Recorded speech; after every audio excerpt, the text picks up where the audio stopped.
Yes, mate, how's it going? My name's Lee. So today we'll do a quick review of my Game Week 16 performance, see what went well, see what didn't go too well. We'll try to highlight a few key talking points and see which plays have caught my attention. So if you like FPL, please subscribe to the channel down below. Anyway, let's rock and roll.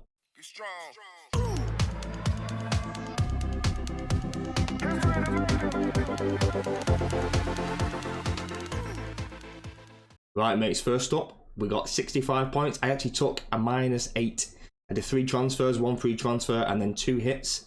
My initial plan was to take the hits for the price rises and eventually wildcard. I backed out the wildcard last minute. I was quite happy with my team, and I'm kind of glad I didn't, and then kind of glad I wish I'd done it at the same point as well. So it was a 50-50. Like, I got Son's points, I got Bruno's points. I would have transferred both of those out. But if I didn't have those, I would have brought in the likes of Salah, Trippier, things like that. So it was kind of like you win some, you lose some type of thing. My rank's gone down again because obviously I took the -8. I'm still not too concerned about my rank right now, and even though I probably should be worrying because I'm like 4 mil, like it's getting a bit silly now. Like, everything is still very congested, and if you are quite low down, I wouldn't be too concerned. Quite happy with my team value. 101.8 in total. I'm happy with the direction my team's going. I'm finding a lot of teams that I kind of not as engaged managers, so people who started with the likes of Trippier and Botman are reaping the benefits now. One of those, like I said, you win some and you lose some. Pickford with his standard 2 points. Colwell 2 points. Maybe should have got a clean sheet in the end. Like, a bit unlucky not to get a clean sheet. One of them is what it is. Botman, absolute monster, 13 points. I'll take that all day long. I opted for Botman over the likes of Trippier and Share just because Botman was the cheapest and he worked best with my kind of team structure and pricing and things like that. A Stupinan with a cheeky 6-pointer. Easy points, mate. But he might be on the chopping block this week. If any defender was to go, I think it might be him, to be honest. Rashford again with a 3-pointer. It's like, I'm getting a bit fed up with him. I actually didn't watch the Burnley game. I was busy. I've been busy for the past week with work. Over in Northern Ireland, doing some work over there as well. So I didn't I missed a couple of games, but from the highlights I've seen, just not interested. Like, not getting shots away, not involved in the attack. It looks like it's revolving around Bruno, but Bruno comes up with an absolute worldie, like absolute bit of magic, bit of genius, and we moved on. Like it's one of those. If I was to wildcard right now, I'd probably take out all Man United assets.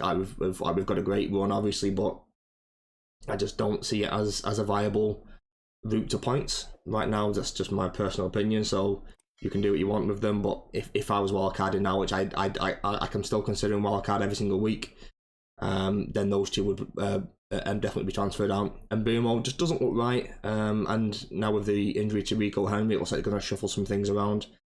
And Bumo might go to right wing back. I'm not entirely sure. He's not looked the same since the first 3 or 4 game weeks. Again, like, if I wildcarded now, like, even though they've got Forest coming up next game week, I'd probably get rid for someone like Ward-Prowse or something like that, which is madness to think that Ward-Prowse is now this solid, great FPL option. Heung-min Son with the money, with the goods. I'll have a bit of that all day long. Solid player. I just love him when he plays number 9. Like, he's so clinical. I just don't understand Postecoglou's tactics when it's still 2-2 with 10 minutes to go and he takes off Son and Maddison. It just kind of shows like a lack of intent to go and win the game for me. But like, whether he's resting players and rotating, not really sure. But I just don't really understand why he took him off. Is what it is, isn't it? Alvarez just hindered by that Rodri red card. I think if Rodri doesn't get sent off, Alvarez goes and returns in that game. Edouard, I brought him in for a hit, and he like, it looks like he's injured and done his hamstring, so he's probably going to be out now. Same again.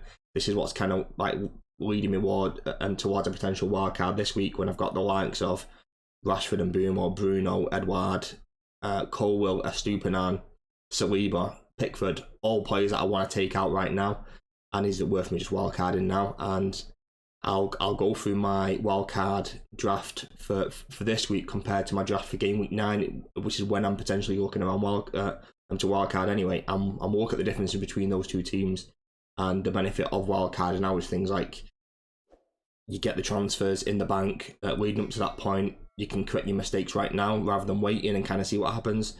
but I feel we've got enough information now to act on it, and we can just make the changes now and crack on from there. Haaland with 6 points, easy, take it all day long. Everyone caps Haaland. No real point discussing him. So some talking points from this game week. Is it a case of going all in on Newcastle, particularly the defence? And it might be, like, I see a lot of people with double, even triple Newcastle defence. I like some like Anthony Gordon in the midfield, like a really budget 5.5 million midfielder. I think he might go up to 5.6 now, but if you are struggling for a midfielder to facilitate the likes of Son, Saka, Salah midfield, I think Anthony Gordon is like a pretty good shout. Man United, I was still just struggling, just in general, struggling to score goals, struggling to attack. I'm not sure if Højlund will be the answer. I need more information on that, but as of right now, I just don't feel like we're working very well as a team.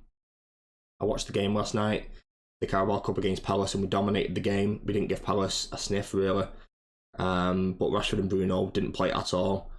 Amrabat was very, very good. Casemiro absolutely bossed the game. But that's centre midfield. Like I want Bruno to be doing things. I want Rashford to be doing things. Might be a case of just moving those on. Spurs attacking assets still solid regardless of fixture, and these might be just kind of set and forget. Keep Maddison and Son in your team all season long, and just let them do their thing. Up against anybody, I think you can play them against anybody the way Spurs attack. Like, they're always capable of scoring goals. A bit like Rashford and Bruno were a couple of years ago, where you could just kind of play them and like not worry about what happens in the defence, about clean sheets, because they're still going to be rolled in the attacking play. I keep benching points, and it's really frustrating, and I don't know why I really did it. Like, the hit for Edouard was a bit of a gamble. I could have just started Maddison and kept that down to a -4, and actually got the 7 points on top of that as well. So I would have been 72 at -4 as opposed to 65 -8. Frustrating, but I kind of got, and what we all saw, like, potential injury news, and we didn't know if he was going to play or not. Anyway, like it looks like he's potentially injured himself again, but he still plays. So I'm going through the same process once again for the upcoming week. So really, really tough. And then the big question is, when do you wildcard? Do you wildcard this week, game week 8, game week 9, game week 10? I think this is quite a nice period to think about the wildcard.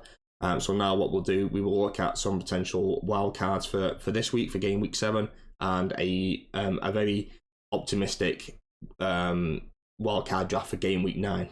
So these are 2 wildcard drafts. On the left, we've got a game week 7 wildcard draft, and on the right, we've got a game week 9 wildcard draft. We've got the fixtures on the right hand side, game week 7 to game week 12. And this is a site using FPL.team. I'll leave a link down below. Check it out. It's great. Everybody knows about it anyway, but if you haven't, go check it out. You can cycle through your game weeks using the next button at the top.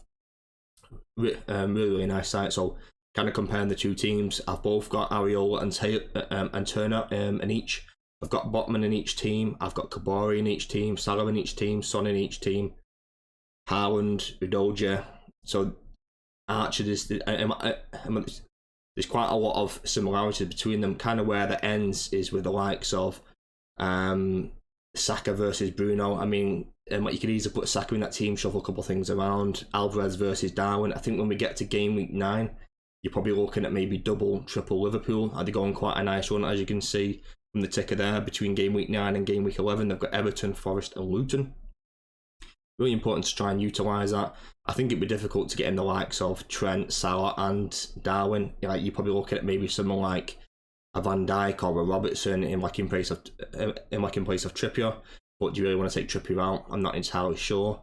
As you can see on the game week 7, I've opted for the likes of Gordon and Ward-Prowse with the option of transferring Ward-Prowse out and go up to someone like a Diaby in a couple of weeks' time when Aston Villa's fixtures turn around. And you can also do that with Matty Cash as well, whereas game week 9, I've instantly gone in with those Villa assets. Like, I've got the likes of Matty Cash and Diaby and ready to go. The problem with the game 9 is that you're kind of stuck with the team you've got now, and how close can you get to the team you want in the meantime? You probably want Trippier for his fixtures right now.